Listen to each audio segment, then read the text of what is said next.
মন্দ লোন আছে, এই টাকা চলে গেছে, ফেরত আসবে না, এটা কিভাবে করা যায় আমরা সেটা দেখি। নিয়ম নীতির তোয়াক্কা না করে 18 বছর ধরে একটি ব্যাংকের চেয়ারম্যানের পদ ধরে রেখেছিলেন তিনি। বাংলাদেশের ইতিহাসেই এটি এক বিরল ঘটনা।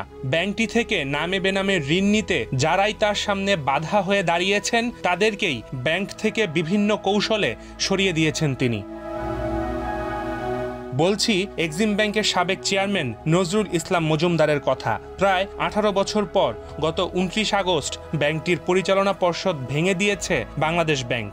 30 আগস্ট ব্যাংকটির নতুন চেয়ারম্যান হিসেবে নির্বাচিত হয়েছেন ব্যবসায়ী মোহাম্মদ নজরুল ইসলাম স্বপন। এত দীর্ঘ সময় কিভাবে কোনো ব্যাংকের চেয়ারম্যান পদ ধরে রাখতে পারেন কেউ, তা নিয়ে প্রশ্ন রয়েছে অনেক।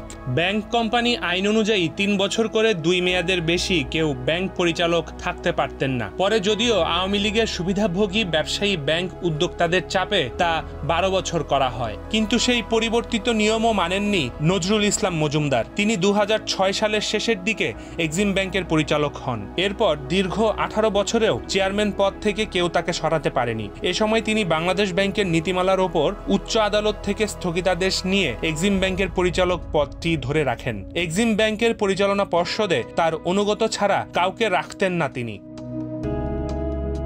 নজরুল ইসলাম মজুমদার কেবল এক্সিম ব্যাংক থেকেই তার প্রতিদ্বন্দ্বীদের বের করে দেননি, দিয়েছেন তার ব্যবসায়িক প্রতিষ্ঠান নাসা গ্রুপ থেকেও। সরকার বদলের পর এখন যিনি এক্সিম ব্যাংকের চেয়ারম্যান হয়েছেন সেই নজরুল ইসলাম স্বপন নাসা গ্রুপের প্রতিষ্ঠাতাদের একজন, কিন্তু পরে নানা কায়দায় তাকে বের করে দিয়ে পুরো গ্রুপটিকে নিজের পারিবারিক ব্যবসায় পরিণত করেন মজুমদার।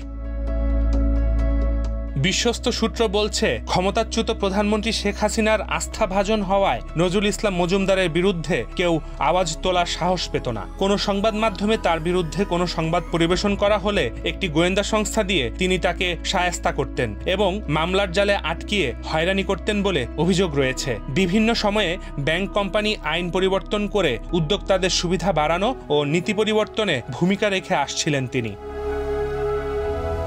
নজরুল ইসলাম মজুমদার নাসা গ্রুপের চেয়ারম্যান এবং ব্যাংক মালিকদের সংগঠন বাংলাদেশ অ্যাসোসিয়েশন অব ব্যাংকসের সভাপতি। অভিযোগ আছে বিভিন্ন ব্যাংক থেকে বিভিন্ন সময় চাঁদা তুলে ব্যাংকের এমডি ও চেয়ারম্যানদের নিয়ে তখনকার প্রধানমন্ত্রী শেখ হাসিনার বিভিন্ন তহবিলে দিতেন তিনি। সূত্র বলছে এটা করতে গিয়ে ব্যাংকগুলোকে তাদের কর্পোরেট সোশ্যাল রেসপন্সিবিলিটি বা সিএসআর তহবিলে হাত দিতে হতো, যার ফলে তারা বিধি অনুযায়ী সিএসআর কর্মকাণ্ডে প্রত্যাশিত অবদান রাখতে পারত না। শেখ হাসিনার সাথে এই সুসম্পর্ক কাজে লাগিয়ে নামে বেনামে হাজার হাজার কোটি টাকা ঋণ নিয়েছেন এ ব্যবসায়ী। অভিযোগ রয়েছে কিস্তি পরিশোধ ছাড়াই এসব ঋণ নবায়ন হয়ে যেত এবং কোনো কোনো ক্ষেত্রে বড় অঙ্কের সুদ মওকুফ করিয়ে নিতেন।